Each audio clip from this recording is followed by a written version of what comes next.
My husband doesn't like to go out much. It's not something that I've ever faulted him for or been mad at him about. We've never gotten in fights about it till now, and it's something he told me up front when we had first gotten in the relationship 4 years ago. I'm never going to be the kind of person that likes to go out a lot. I just want to hang out at home. And I of course said that it was fine because that's not a flaw to me, it's just a character trait. I used to suffer from depression due to a lot of traumas in my life. I found it really hard to go outside at all, and especially alone. I missed out on a lot of experiences because of this. In our first year of dating, he got me to have more confidence in myself, so I stopped hiding. I got a therapist and have been on a wonderful little antidepressant. We got married 1 year later and I'm still happier than I have ever been, and I'm incredibly grateful to have him in my life. That hasn't changed one bit. Now, I know that this isn't what he does. I know that he doesn't stay inside because he's depressed, it's because it's in his nature to be a house cat. And like I said, I'm still fine with that. Lately he's not okay with me doing this, though.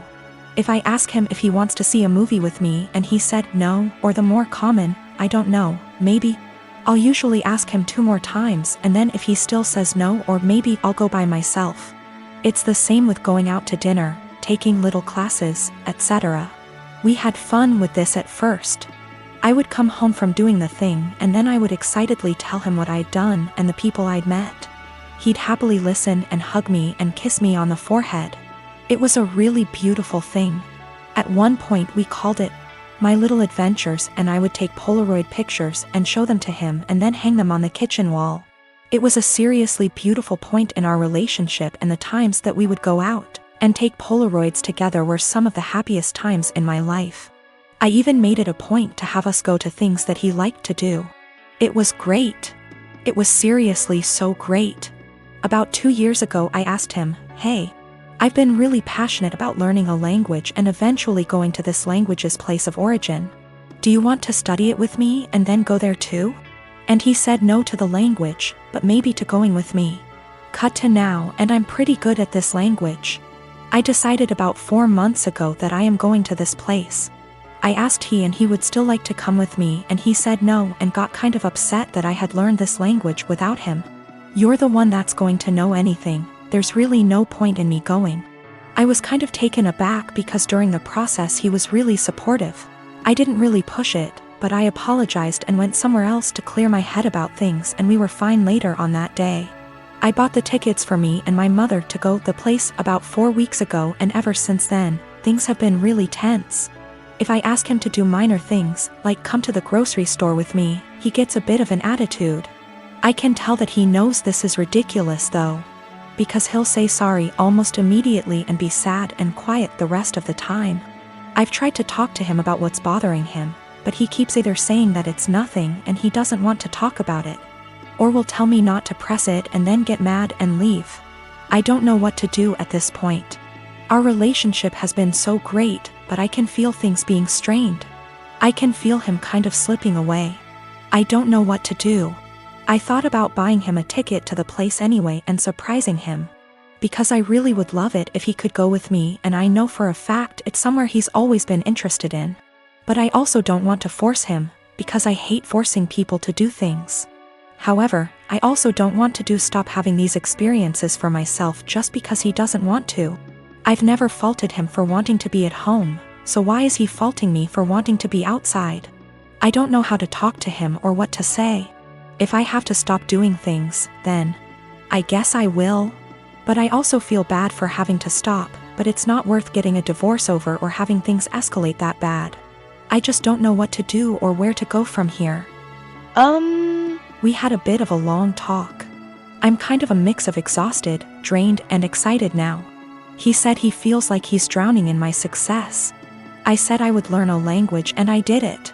I said I would lose 180 pounds, and I did it earlier in our relationship and got the skin surgery.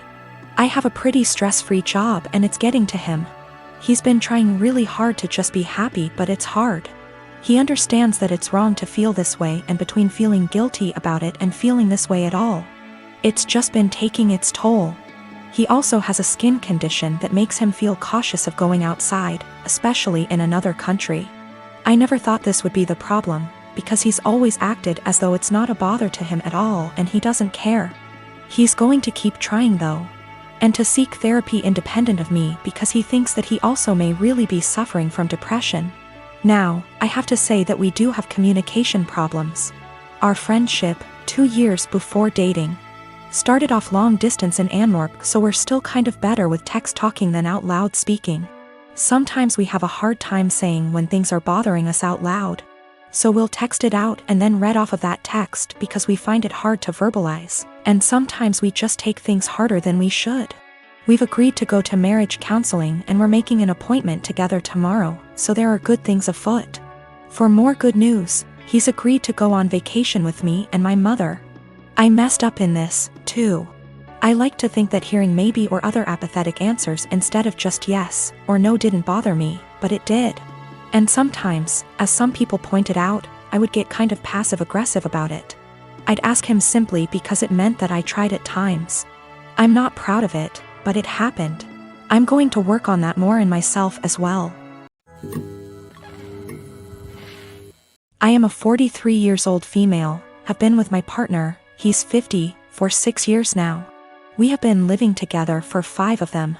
We are not married and we do not plan to marry in the future. I have a son, he's 19, that is currently a high school senior. My partner has a daughter, she's 21, who is going to college. When I met my partner, I was a widow of 3 years. I am lucky enough to have a very lucrative business and some family money. Also, my late husband left a substantial estate, including the house we live in. The house is a family home, so it passed to my son as the only heir. My partner also makes good money and the difference in our lifestyles was pretty much negligible. But while I and my late husband made sure to not spoil our son, he was responsible for keeping his room clean even though we have a housekeeper. He had chores during the weekends. We taught him how to cook, his allowance is reasonable, he has to save for expensive purchases like a car, a PS5, etc. My current partner and his ex-wife spoil their daughter rotten. Due to an incident when we first moved in together, she demanded my son's bedroom since it was the second biggest. Got rejected since it was his home and she only spends the weekend. And after some family therapy, we agreed that she will be treated like a guest by me. She will have to follow the house rules and that at the extent of our relationship. Now while she is spoiled, she is a good girl, academically excellent.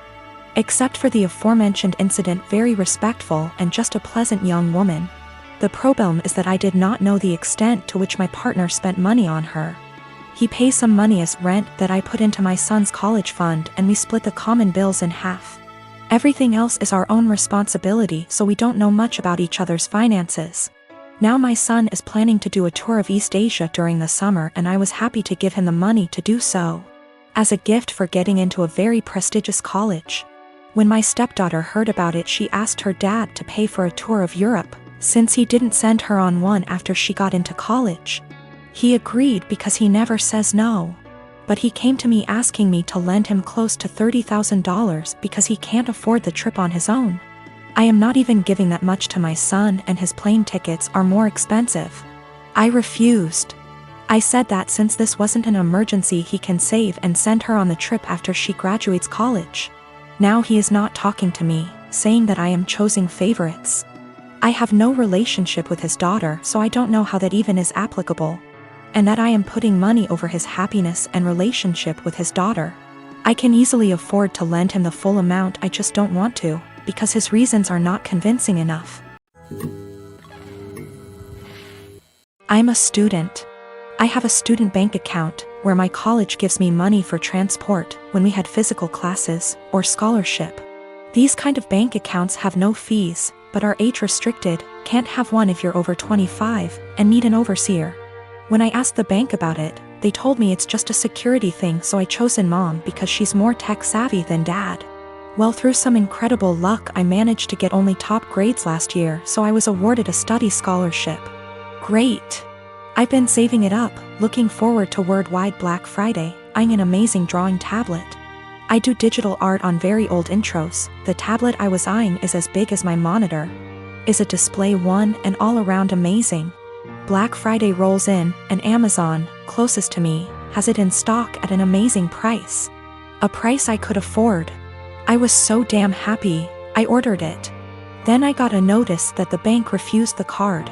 I emailed Amazon, their customer service is so fast, and we went over the card details and such, making sure it was all right. It was, and they advised me to call my bank. It was odd, I had bought things online in the past with this card and it went through. I had enough money for it, even extra, so I thought maybe they had technical difficulties. But it was too late in the day to call, and they don't work weekends, so I left an email. Only to find out today that for big transactions they ask for agreement from the overseer and that mine canceled the transfer. I was like WTF and confronted Mom about it, who throughout the weekend acted oblivious. And she told me that of course she couldn't let me throw money on something I don't need, and that I wouldn't have money for Christmas presents if I bought that.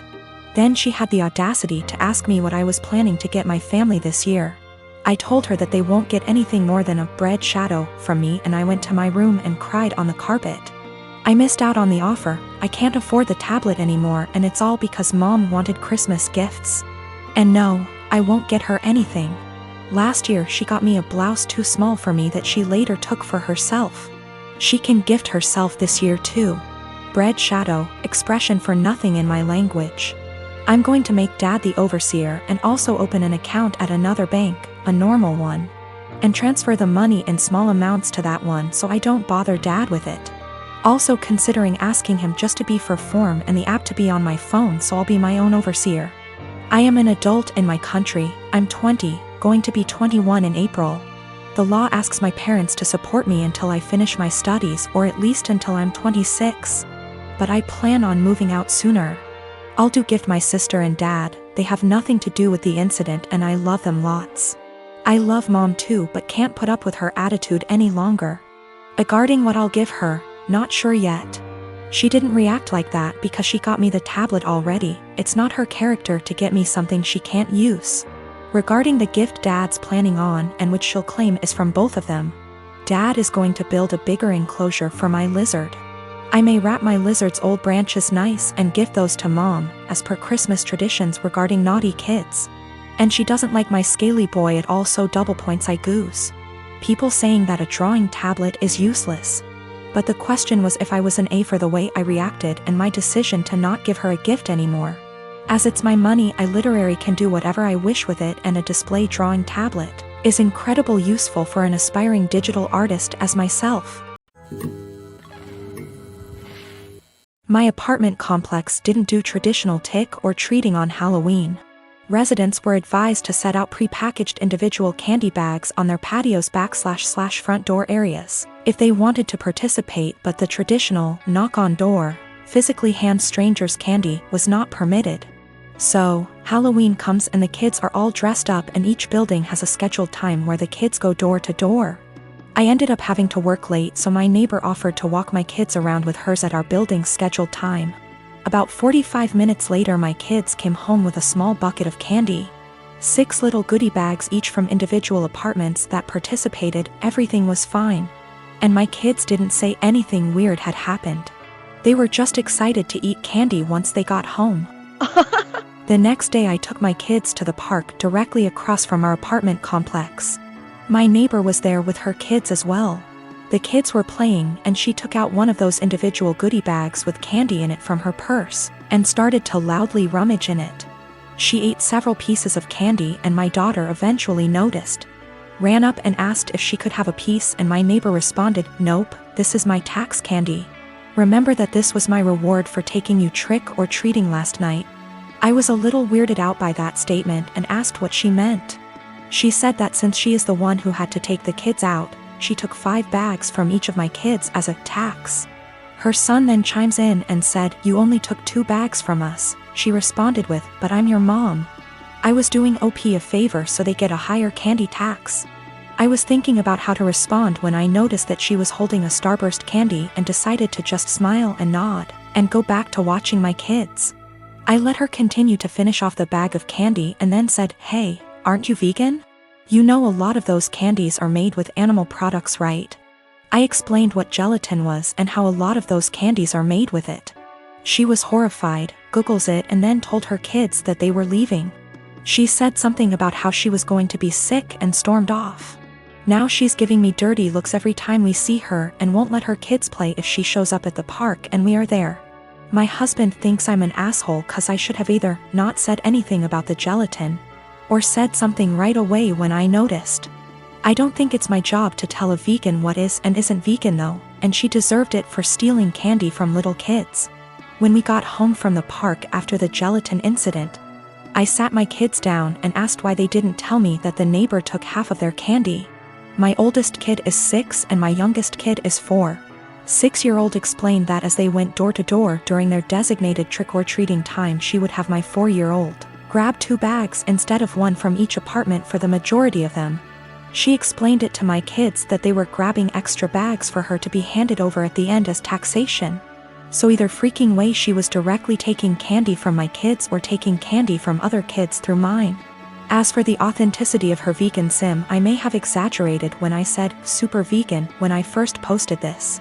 She claims to be vegan and is very in people's faces about the benefits etc. It's 100% about the health side. She brags about veganism curing cancer, diabetes, even some mental health issues. I have never once heard her talk about the benefits for animals. She also sells herbal tea products, customized gym clothing etc. so she totes a pretty big vegan lifestyle. If that makes sense.